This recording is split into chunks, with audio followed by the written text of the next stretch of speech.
Okay, hey, welcome to Redding, California with Real Talk with Michael and Lisa. Yeah, we were just thinking about connection and the importance of connection. And one thing, first off, we just want to start this off by saying we choose to connect and we choose to love. That means What does that mean? that we don't always feel like connecting. And sometimes we get a little disconnected and then we have to fight to reconnect. What does that look like? Actually, fight to reconnect. That sounds interesting. That's a good title. Fight to reconnect. Yeah. I don't know if it's quite. You fight and then you reconnect when you realize fighting Well, is a that's bad the idea. internal. It's the Yeah, internal the fight internal. to choose connection. Yeah. So, so one thing that we've done in our relationship is we, way early on, months before we got married, we started slow dancing to At Last. I usually have I just say, hey Siri, play At Last by Etta James, and Lisa usually has Etta James or At Last by Beyonce. And but we slow dance. We know that's 3 minutes, just under 3 minutes of absolutely sacred time. We don't talk. We don't kiss. We don't do any fancy spins or anything. We just hold each other and slow dance, and it's basically a 3-minute hug. And the kids know that they interrupt us and they might get shot. Somebody needs to be dying if we're going to be interrupted during At Last. Yeah, for us, it's just it's an opportunity for our hearts to sync. And for me personally, I like to take the time to be reminded of why I fell in love with them. Yeah, and we do that. We started doing that when we felt great and when we felt in love and when we felt connected. And when we don't feel that, we go back to it. And I'll just say, hey Siri, play At Last. And she'll crank up and we'll start slow dancing. And sometimes I even say it in the middle of a conversation.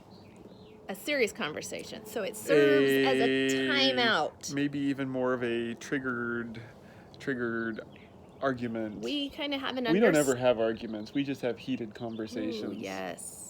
Yeah, so it is a timeout. It's kind of like freeze, like in freeze tag. Yeah. Either one of us can say it. Yep. And the other basically gets to drop whatever they're doing, no matter how they're feeling. Yeah. And we reconnect through slow dancing. And At Last was a song that we danced to at our wedding. So it has significant emotional value to us. Yeah, and it's super important, like literally choosing to connect. That's something that we just kind of talked about, and it's a no-duh moment for us now, but at first it was like, huh? And we do have disagreements. As a matter of fact, I was reading something late last year, that in a great marriage, 80% of the differences never get resolved. I didn't look at the statistics behind it or the study methods or anything.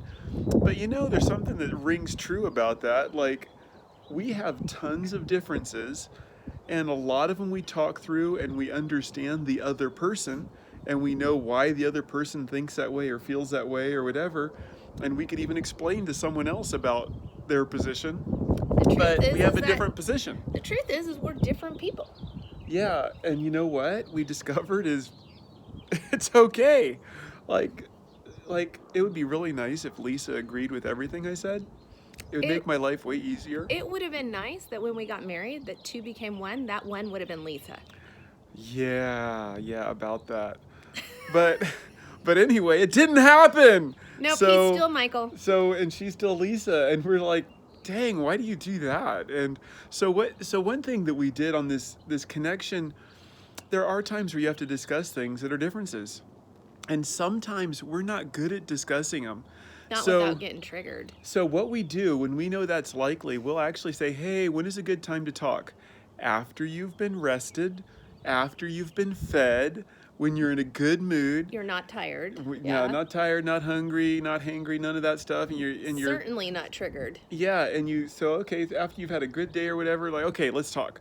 And we set a timer of an hour. Usually it's a lot less than that now. But and then during that hour, you're free to say things, and it's nice if you come from I feel this way, I this. That's really nice. But sometimes in the moment of expressing something, we Blame say it leaks wrong and out. blame leaks out, and we allow that to happen during that time. Because I would rather have Lisa fully communicate than get frustrated and not fully communicate because she's not communicating it right. But we do have that time limit. So at the end of an hour of, oh, I feel this, blah, blah, basically it's kind of a throw up session. And then at the end, we stop and say, okay, here's the deal. Ooh, there's a lot of painful stuff in there potentially for me or for her. And then we stop. And I will, and this one of my favorite things to do, I'll take her hands like, Lisa, I love you more right now than I did yesterday. And tomorrow I'm going to love you even more than right now. And I just reaffirm my love for her. That it's on the increase. My love for her is increasing because it's a choice I've made. It's not based on how I feel over the last hour of conversation. And and then we usually will slow dance to it last, reconnect. And maybe a few days later or a week later, if we need to, we'll revisit some of that conversation of the differences or conflicts. But the truth is, the more we get fully known, the less we seem to care about resolution to our conflicts. Being known seems to be what we're all about, what we're looking for. Yeah, it's not necessarily about being right. It's about being understood. Yeah, being understood. So that's another being right. So what I love to say is it's connection is more important than correction. It's more important to connect than to be correct. And that's really hard for a dude to say because I want to be right so bad. And I usually am right. And then I'm like, but oh, that doesn't matter if I'm right or not. And what I found is I really hate being wrong. I hate it.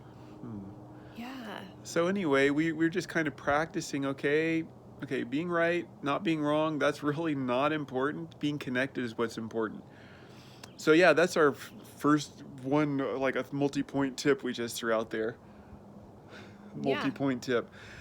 Next thing, we like to schedule, this is once you're married, but schedule intimacy into your calendar. And this can be a whole video by itself, and maybe we should have a video. we do, well, yeah, we'll just put it in here now, and then we'll come back later. But there, I would say on average, we'd probably have a random intimacy 2 or 3 times a week, and yeah, intimacy might be code word. And a little over a year ago, we started listening to the One Extraordinary Marriage podcast. Tony and Elisa De Lorenzo, Amazing, epic, great couple. Yes. But anyway, they talked about scheduled sex, and so we were like, well, what if we scheduled it every day? And we were still newlyweds last year, so we're like, yeah, the first sure. year of marriage, we were probably averaging 2 or 3 times a week where we'd get together and hook up, and then we scheduled it, and it's every day. Probably. And sometimes we throw in some extra. 6 times a week. And it's 6 just days a week. It's like, wow, it's our connection.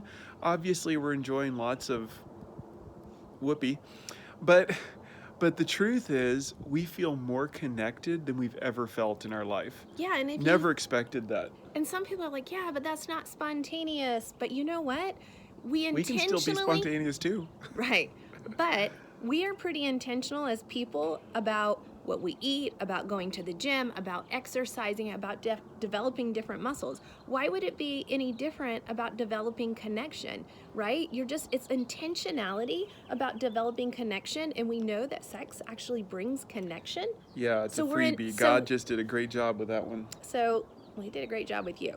So we are intentional about connecting physically. We connect emotionally, we connect spiritually through prayer, and we connect physically. And dudes, this is something I really fall down on, but going on dates.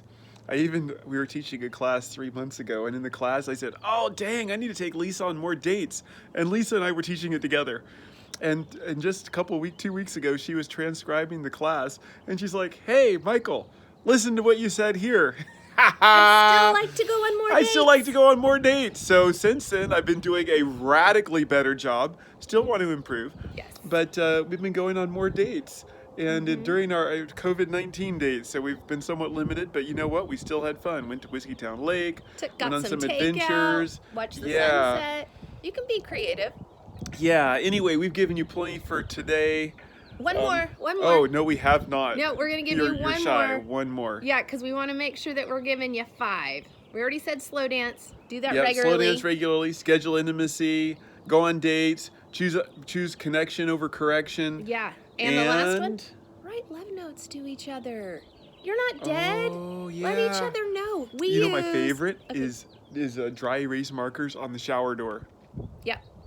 It's maybe a shower curtain would be a bad idea, but it's glass. But so we have a can glass erase door. it. Yeah. So that's fun. Yep. So we do it that way. If not, sticky notes. One time, Michael took like 200 sticky notes and wrote a little note of affirmation on each one, and then created the these bar kinda rings high of there. hearts. Yeah, that was took me pretty like cool. 2 or 3 hours to do. I left it up for like 4 months. Yeah, it was epic. It was awesome. And then I realized later, oh my gosh, do I have 2 or 3 hours? You know what? Oof, I'm worth the investment. yeah. Anyway, When come was the up last with time your own she's- creative love notes. Yeah. And and do make it something easy. So consistency is more important than one big 2 or 3 hour. Like honestly, you'd rather have me spend 5 minutes every day than 2 or 3 hours a month or so. Yep. So yeah, anyway, there you go, guys. Have a great day. We love you so much. And signing off, Michael and Lisa.